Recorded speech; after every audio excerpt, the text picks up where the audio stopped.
Assalamualaikum warahmatullahi wabarakatuh. Selamat pagi, salam sejahtera untuk kita semua. Perkenalkan, nama saya Rian Nugroho Aji. Saya merupakan salah satu dosen di program studi S1 Ilmu dan Industri Peternakan, Fakultas Peternakan Universitas Gadjah Mada. Pada kesempatan kali ini, perkenankan saya untuk menjelaskan salah satu mata kuliah yang saya ampu, yaitu ilmu reproduksi ternak dengan metode DIA atau Delivery, Interaction, dan Assessment. Video ini dibuat dengan tujuan untuk memenuhi salah satu persyaratan sertifikasi dosen tahun 2023, yaitu pernyataan diri dosen dalam unjuk kerja Tridharma Perguruan Tinggi atau PDD UKTPT, khususnya di aspek pengajaran. Saya akan memulai untuk menjelaskan deskripsi dan informasi umum dari mata kuliah Ilmu Reproduksi Ternak yang saya ampu. Mata kuliah Ilmu Reproduksi Ternak merupakan mata kuliah wajib bagi mahasiswa semester 3 pada program studi S1 Ilmu dan Industri Peternakan Universitas Gadjah Mada. Mata kuliah ini memiliki bobot 1 SKS teori dan 1 SKS praktikum selama 1 semester. Mata kuliah ini mempelajari tentang proses embriologi, membahas secara makro dan mikro anatomi, fungsi sistem organ reproduksi ternak jantan dan betina, hipotalamus, hipofisis, hormon-hormon yang mempengaruhi proses fertilisasi, mempengaruhi proses reproduksi, pubertas, dan siklus estrus. Selain itu, gametogenesis dan transport gamet juga dibahas dalam mata kuliah ini, serta proses reproduksi sejak awal pembuahan atau fertilisasi, perkembangan prenatal sampai proses kelahiran, dan juga cara mendiagnosa pregnansi, distokia juga dibahas dalam rangka meningkatkan efisiensi reproduksi melalui perbaikan manajemen reproduksi. Ada 4 capaian pembelajaran mata kuliah atau CPMK dalam mata kuliah ini. Di antaranya adalah mahasiswa mampu memahami proses reproduksi ternak dan peranannya bagi produksi dan kelangsungan hidup ternak. Kemudian, mahasiswa mampu menggali, mengidentifikasi, dan menganalisis problem dari studi kasus yang berkaitan dengan reproduksi ternak. Kemudian, mahasiswa mampu menguasai sistem informasi untuk menambah wawasan pengetahuan dan informasi terkini dalam lingkup reproduksi ternak, serta mahasiswa mampu bekerjasama dalam tim. Untuk komponen perkuliahan serta penilaian dalam mata kuliah ini adalah sebagai berikut. Komponen penilaian ada ujian tengah semester untuk CPMK 1, 2, dan 3 dengan bobot persentase 30%.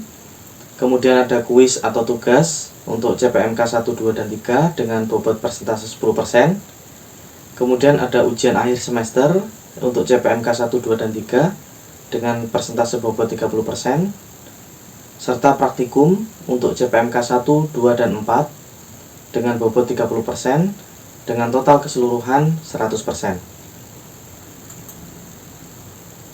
Ada beberapa referensi yang saya gunakan dalam mata kuliah ini.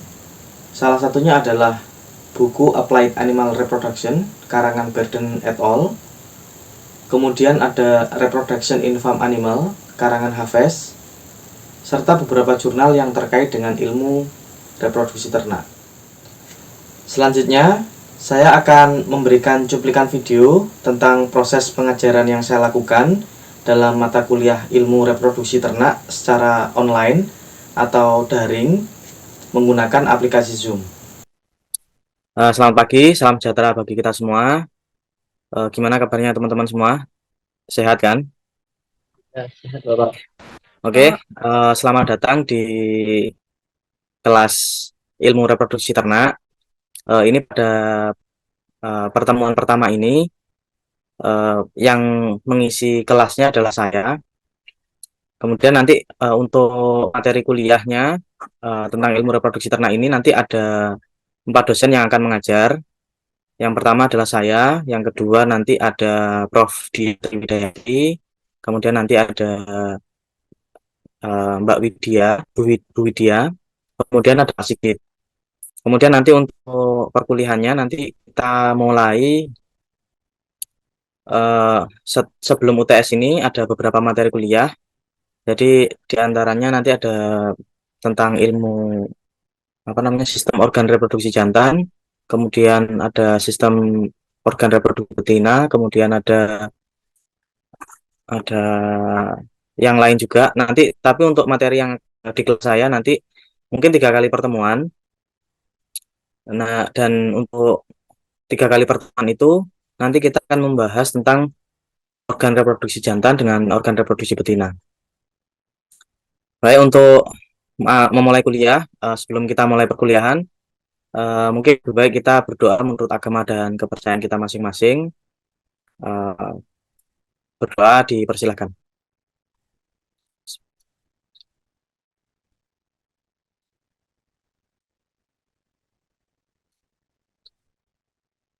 Oke, dapat diakhiri. Oke, jadi ilmu reproduksi ternak ini, kemudian nanti untuk materi kuliah seperti yang sudah saya sebutkan di depan tadi. Jadi nanti ada pendahuluan, kemudian ada sistem alat reproduksi hewan jantan, kemudian sistem alat reproduksi hewan betina, hipotalamus, hipofisa, kemudian hubungan hipotalamus dan hipofisa gonad, serta pubertas. Itu untuk yang sebelum UTS. Nanti untuk saya mungkin akan pendahuluan sampai dengan sistem reproduksi hewan betina. Kemudian untuk yang selanjutnya ini akan dilanjutkan oleh dosen yang lain sampai UTS. Nanti setelah UTS mungkin juga akan ketemu dengan saya lagi. Nah, ini untuk yang setelah UTS nanti ada siklus estrus, kemudian ada gametogenesis dan transport gamet, kemudian ada fertilisasi dan perkembangan prenatal plasenta serta hipofisa. Kemudian ada UAS. Eh, Setelah itu untuk unsur penilaian nanti. Jadi kalau di sini nanti untuk UTS itu persentasenya adalah 30, kemudian kuis dan tugas itu 10%, ujian akhir semester adalah 30%, dan praktikumnya adalah 30%. Jadi nanti mohon diperhatikan ya teman-teman terkait dengan ini. Jadi yang dimaksud dengan produksi atau prokreasi atau disebut juga dengan pembiakan adalah proses biologis mana organisme atau individu baru atau biasa yang disebut keturunan itu dihasilkan dari penyatuan materi genetik induk. Jadi di sini ada atau tetuanya. Jadi ada induk jantan, ada induk betina, dan materi genetiknya itu nanti terjadi proses penyatuan, maka dihasilkan sebuah individu baru, maka itu disebut dengan proses reproduksi. Reproduksi disebut juga sebagai proses kembangbiakan atau merupakan subbagian dari bidang ilmu fisiologi. Kemudian kegiatan reproduksi dapat berlangsung setelah hewan atau individu itu mencapai masa pubertas atau dewasa kelamin. Dan hal ini diatur oleh kelenjar-kelenjar endokrin dan hormon yang dihasilkan dalam tubuh hewan. Jadi kita masuk ke sistem reproduksi jantan. Jadi yang dimaksud dengan sistem reproduksi jantan itu adalah organ-organ yang ada pada hewan jantan. Di sini saya mentitik beratkan atau memfokuskan pada hewan mamalia ya. Jadi ini sistem reproduksi jantan pada hewan mamalia, baik pada sapi atau kerbau, kambing, domba, ataupun kuda. Atau mungkin ternak-ternak atau hewan mamalia yang lainnya. Oke, oke, dari testis dulu kita mulai. Jadi testis ini uh, disebut testis karena ada dua. Kalau satu namanya testes. Ya, fungsinya dia adalah organ yang berfungsi untuk menghasilkan spermatozoa. Jadi spermatozoa itu adalah individu dari uh, apa namanya sel. Individu sel itu disebut dengan spermatozoa. Kalau dia dalam satu kumpulan spermatozoa itu disebut dengan sperma. Nah, jadi kalau misalkan kalian mimpi basah itu, kalian tuh mengeluarkan sperma. Nah, sperma itu terdiri dari jutaan atau bahkan miliaran spermatozoa. Nah, spermatozoa ini dibentuknya di mana? di rete testis, jadi di dalam testis. Kemudian bentuk testis itu pada sapi itu bulat panjang, sumbu arah vertikal. Terus panjangnya juga bervariasi. Pada sapi dewasa itu berkisar antara 12 hingga 15 cm dengan diameter tengahnya itu 6 sampai 8 cm dan beratnya 300 hingga 500 gram. Nah, ini bervariasi ya, tapi ya ini bukan patokan utama karena memang tergantung dari bangsanya, bangsa sapinya, kemudian juga tergantung dari umurnya, dan semakin besar atau semakin panjang testisnya ini atau semakin berat testisnya ini, diasumsikan mungkin dia akan menghasilkan sperma lebih banyak untuk volumenya ya. Sebagai contoh misalkan testis 12 cm itu menghasilkan misalkan 15 mililiter sperma pada sapi ya.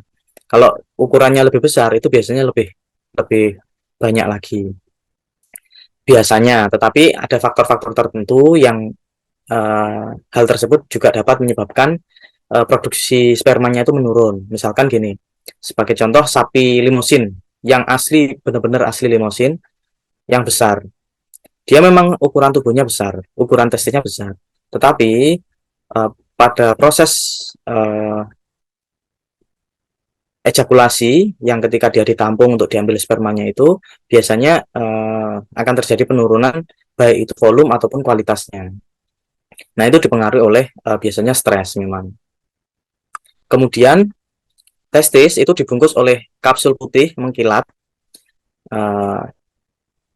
yang disebut dengan tunika albuginia yang banyak mengandung saraf dan pembuluh darah yang terlihat berkelok-kelok. Kemudian testis dibungkus oleh skrotum yang berfungsi untuk melindungi dan menyongkong testis serta mengatur temperatur testis. Kemudian ada juga disebut dengan epididymis. Epididymis ini berbentuk bulat panjang dan melekat pada testis. Kemudian terdapat 3 bagian, yaitu kaput epididymis atau disebut juga kepala epididymis, korpus epididymis atau badan, dan kauda epididymis atau ekor epididymis. Kemudian fungsinya dari epididymis ini adalah untuk transport sperma, untuk tempat pemadatan sperma, terus tempat pemasakan sperma, dan tempat penimbunan sperma. Jadi untuk transport ini biasanya di badan, kalau untuk pemasakan ini berada di pemadatan ini ada di kepala. Kemudian untuk pemasakan dan penimbunan ini biasanya di kauda epididymis. Kemudian ada lagi ductus deferens atau vas deferens, atau merupakan saluran lanjutan dari kauda epididymis. Jadi dia terhubung dari epididymis tadi sampai ke uretra. Jadi dia bentuknya itu sedikit melebar, lebih lebar sedikit daripada si kauda epididymis ini. Kemudian ductus deferens ini berjalan ke atas menempel pada korpus epididymis dan salurannya makin lurus dengan caput epididymis semakin halus dan bersama dengan pembuluh darah, pembuluh limfa dan urat saraf membentuk funiculus spermaticus. Kemudian masuk ke rongga perut melalui canalis inguinalis. Nah, kemudian nanti masuk setelah dari vas deferens itu ada uretra. Uretra ini nanti biasanya dia adalah otot atau daging ya, daging otot itu dia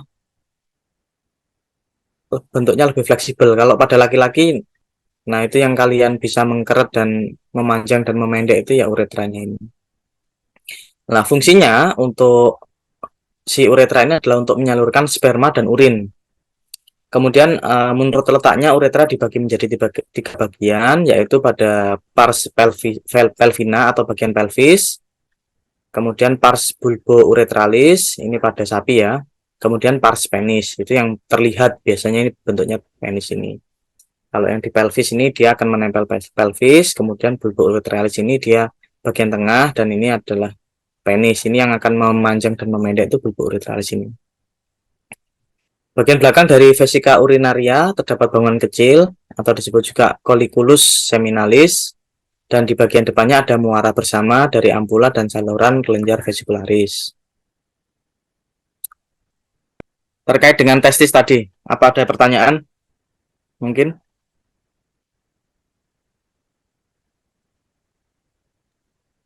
Izin bertanya, Pak, buat Ya, Narendra. tadi kan dijelaskan bahwa apa semen sperma yang dihasilkan sama ayam sama babi. Nah, kalau ayam itu cara koleksi spermanya itu gimana ya, Pak? Terima kasih. Oh, kalau untuk ayam, jadi perbedaannya gini. Kalau pada mamalia, hewan mamalia kan kita memang benar-benar bisa melihat ya bentuk testisnya seperti apa, kemudian eh, penisnya juga terlihat. Sehingga untuk proses koleksi sperma pada sapi, contohnya pada sapi hewan mamalia ya, pada sapi, pada kambing, pada kerbau, pada domba, atau bahkan pada babi, itu kita menggunakan vagina buatan. Jadi vagina buatan itu dibuat semirip mungkin atau sedemikian mungkin miripnya dengan vagina pada ternak sapi, termasuk nanti temperaturnya dan lain-lainnya. Nah, kalau pada unggas ini sedikit berbeda karena testis pada unggas itu tidak sama dengan testis pada hewan mamalia. Kalau testis pada unggas itu letaknya ada di punggung. Nah, jadi kalau misalkan kalian pernah makan ayam, kemudian bagian mentoknya itu ya, bagian punggungnya itu, punggungnya ayam tuh kalian melihat semacam bulatan dua itu yang ada di dalam bagian dalam itu. Nah, itu sebetulnya adalah testisnya ayam. Nah, untuk mengkoleksi sperma ayam itu nanti dia menggunakan metode pengurutan. Jadi dia diurut atau dimassage secara bagian dorso abdominal, jadi bagian bawah dan atasnya itu uh, diurut. Jadi kalau misalkan contohnya ini ayam ya, ayam ya. Jadi ini misalkan apa namanya kepalanya ayam. Nah ini diurut gini, diurut sampai nanti bagian ekornya itu diangkat, terus bagian bawahnya itu ditekan. Itu diulang berkali-kali, mungkin sekitar 3 atau 4 kali dielus-elus lah kalau bahasa Jawanya itu diurut halus itu, kemudian nanti diangkat, itu nanti akan terlihat cairan pada bagian kloakanya itu cairan berwarna putih. Nah, berwarna putih itu nanti itulah yang disebut dengan spermanya ayam. Memang volumenya sangat sedikit sekali dan bahkan sering terjadi kalau misalkan yang mengoleksi spermanya itu belum berpengalaman, itu tercampur dengan apa namanya ekskreta atau kotoran ayamnya itu. Jadi memang karena kan kloaka itu kan saluran tiga muara ya, saluran reproduksinya, kemudian saluran apa namanya uh, metabolismenya, kemudian saluran untuk fesesnya itu atau ekskretanya itu tadi. Jadi kalau untuk unggas dia mengkoleksinya pakai metode urut, kemudian nanti langsung ditampung menggunakan tabung reaksi kecil atau bisa menggunakan spuit. Gitu Mas Narendra. Oke, ada pertanyaan lagi? Kalau nggak ada saya lanjutkan ya. Oke, ini kita bahas tentang penis sekarang. Jadi penis itu merupakan organ kopulatoris pada hewan jantan, berbentuk silinder panjang dan bersifat fibroelastik atau kenyal. Oke, kita masuk ke sistem reproduksi betina. Jadi sistem reproduksi betina itu dimulai dari gonad atau disebut dengan ovarium, kemudian ada saluran reproduksinya yang terdiri dari oviduct, tuba fallopi, uterus, serviks, dan vagina. Kemudian pada bagian luar itu ada vulva dan klitoris. Oke, mungkin itu yang dapat saya sampaikan. Mungkin ada pertanyaan, teman-teman? izin bertanya Pak, kalau jenis ovarium itu di semua hewan sama semua atau beda-beda ya Pak? Terima kasih. Oh, kalau untuk tipe ovarium ya. Jadi kalau untuk tipe ovarium itu berbeda-beda. Belum saya jelaskan ya. Jadi tipe ovarium hewan itu ada yang disebut dengan hewan monotokokus atau politokokus. Jadi yang dimaksud dengan apa namanya monotokokus itu dia sekali ovulasi uh, itu menghasilkan satu ovum. Jadi ovarium itu kan uh, dia bentuknya sepasang ya.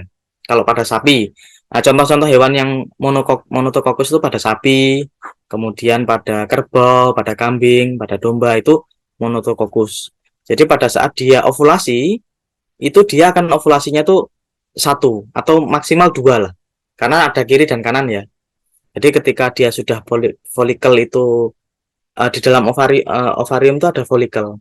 Nah, folikel itu berkembang dari folikel primer, folikel sekunder, folikel tersier, dan folikel de Graaff.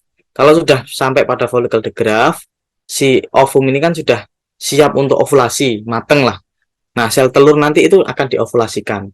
Nah, kalau pada ovarium yang tipenya monotokokus, itu hanya terjadi proses satu kali ovulasi, itu hanya satu ovum. Nah, yang satunya lagi bedanya adalah politokokus. Nah, kalau yang satu tadi itu monokokus, yang banyak itu politokokus.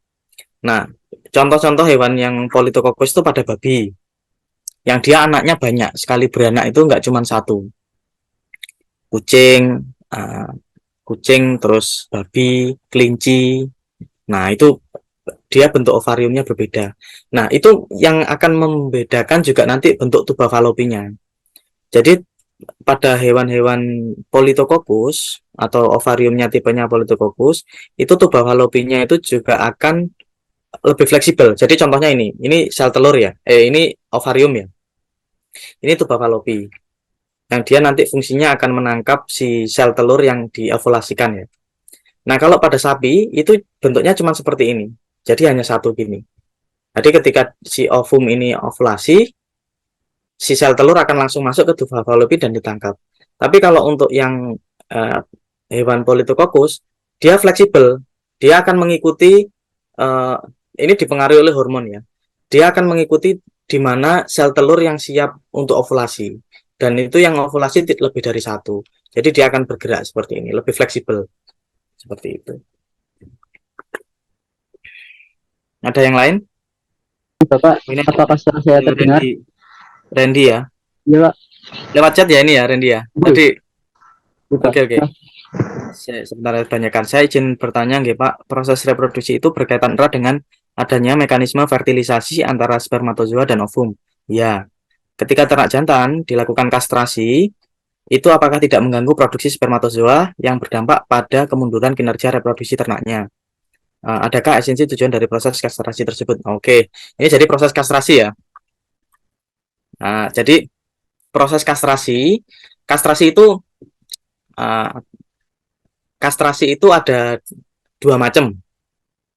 Kastrasi full dengan tidak full, apa ya istilahnya, permanen dan tidak permanen. Nah, kastrasi itu adalah proses infertil, apa ya, penginfertilan atau tidak agar membuat ternak itu menjadi tidak subur. Nah, itu ada yang permanen, ada yang tidak permanen. Yang permanen itu, yang tidak permanen itu biasanya hanya mengikat pada bagian vas deferens. Kalau pada laki-laki itu diikat aja. Nah, itu juga misalkan kalau pada manusia itu proses KB ya, karena dia nggak pengen punya anak untuk dalam waktu yang dekat, sehingga dia proses diikat vas deferensnya. Tapi bukan vasektomi ya. Kalau vasektomi itu yang permanen. Jadi dia benar-benar dipotong vas deferensnya, apa namanya, dia akhirnya tidak bisa memproduksi sperma lagi. Tapi kalau pada ternak itu diikat. Kalau pada manusia diikat. Kalau pada ternak itu umumnya itu kastrasi itu benar-benar kastrasi permanen. Nah, tujuannya apa? Pertama, sebetulnya tujuannya adalah untuk menghindari ternak-ternak yang dia memiliki genetik yang nggak baik untuk mengawini ternak yang lain. Sebagai contoh misalkan ada sapi dalam satu kumpulan populasi sapi ya yang dilepas liarkan. Sebagai contoh di Australia lah. Di Australia itu kan sapi-sapinya kan dilepas ya. Nah, sapi-sapi jantan yang ada di sana itu dia akan diseleksi. Sapi-sapi yang baik dia akan dibiarkan mengawini betina-betina yang lain. Sedangkan sapi-sapi yang dia memiliki kinerja yang buruk, kinerja di sini misalkan ukuran tubuhnya kecil, kemudian mungkin dia apa namanya genetiknya nggak bagus. Nah, itu dia akan dikastrasi. Nah, caranya itu bisa macam-macam. Ada yang paling parah itu menggunakan apa namanya kalau pada sapi itu pakai tang gitu loh, bordeser tang namanya ya. Jadi testisnya itu dipencet sampai pecah, sampai putus, sampai benar-benar hilang. Nah, kalau pada babi itu biasanya testisnya dipencet, kemudian pakai silet gitu, kemudian langsung ditarik, terus dipotong. Seperti itu. Nah, tujuannya apa? Nah, kalau ditanya seperti itu, kalau dikastrasi apa nggak mati, Pak? Ternaknya? Jawabannya enggak, karena organ reproduksi itu bukan organ primer. Jadi meskipun kita tidak memiliki organ tersebut, kita masih tetap bisa hidup. Nah, tujuannya selain untuk meminimalkan genetik ternak yang jelek tadi untuk berkawin atau mengawini ternak yang lain, yang kedua adalah agar ternak tersebut cepat gemuk, biasanya untuk penggemukan. Jadi sapi-sapi yang digemukkan itu, sapi-sapi penggemukan itu biasanya dia sudah dikastrasi dulu. Karena apa? Ketika dia sudah dikastrasi, dia bukan tidak bisa menghasilkan testosteron. Dia tetap menghasilkan testosteron, tetapi jumlahnya itu sangat rendah, sehingga itu tidak bisa memunculkan hasrat untuk kawin. Selain itu juga kalau sudah tidak ada testisnya, dia tidak bisa memproduksi spermatozoa. Sehingga meskipun dia memiliki hasrat untuk kawin, dia tidak bisa mengawini atau terjadi proses fertilisasi pada proses perkawinan tersebut. Sehingga ketika dia tidak punya hasrat kawin, testosteronnya rendah, jadi yang ada di pikiran ternak tersebut hanya makan, tidur, sehingga dia gemuk. Jadi untuk proses-proses penggemukan, sapi-sapi yang digemukkan itu biasanya dikastrasi. Nah, ini pertanyaannya bagus sekali nih, Mas Randy Maulana. Mungkin cukup sekian ya untuk kelas hari ini. Terima kasih banyak atas waktunya. Mudah-mudahan apa yang saya sampaikan bisa bermanfaat. Kalau memang ada pertanyaan lebih lanjut, nanti mungkin bisa kita sambung di lain kesempatan atau di pertemuan selanjutnya. Terima kasih. Saya mohon maaf kalau ada kata-kata yang kurang berkenan. Saya akhiri. Billahi taufiq wal hidayah. Assalamualaikum warahmatullahi wabarakatuh. Nah, demikian tadi cuplikan video tentang bagaimana cara saya mengajar mata kuliah ilmu reproduksi ternak secara daring atau online. Demikian yang dapat saya sampaikan. Semoga video ini bermanfaat. Terima kasih. Wassalamualaikum warahmatullahi wabarakatuh.